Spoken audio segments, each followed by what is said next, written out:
et des morceaux de pâte que vous découpez et que vous mettez à l'intérieur. La soupe doit être très chaude et la pâte bien froide. Vous faites cuire 2 cuisses de poulet dans de l'eau.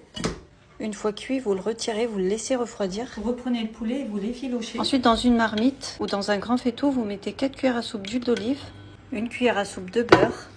Vous attendez que le beurre fonde. Vous ajoutez 2 grosses cuillères à soupe de farine. Mélangez comme ça à peu près 5 minutes à feu moyen doux pour faire légèrement brunir la farine. Vous ajoutez ensuite 1 cuillère à soupe et demie de concentré de tomate, 1 cuillère à soupe de concentré de poivron. Mélangez, vous obtenez une pâte.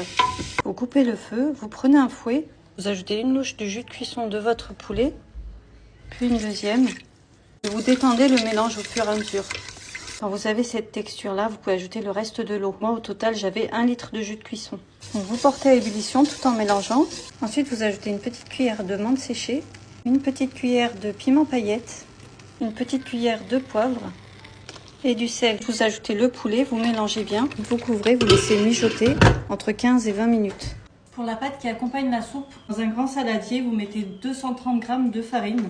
Vous ajoutez progressivement 30 centilitres d'eau tout en mélangeant. Il ne faut surtout pas qu'il y ait de grumeaux à l'intérieur.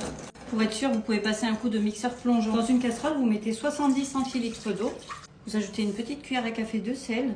Vous faites chauffer l'eau jusqu'à ce qu'elle frémisse. Ensuite, vous versez progressivement votre mélange aux farines tout en mélangeant. Vous mélangez à feu moyen, ça va épaissir. Quand vous avez des bulles, vous mélangez pendant 15 minutes à feu moyen. Vous rincez brièvement un plat pour qu'il soit légèrement humide, sinon vous l'huilez. Et vous versez votre pâte à l'intérieur. Vous laissez refroidir à température ambiante et vous mettez 2 heures au frigo. Voilà la soupe. Vous la servez bien chaude avec du jus de citron.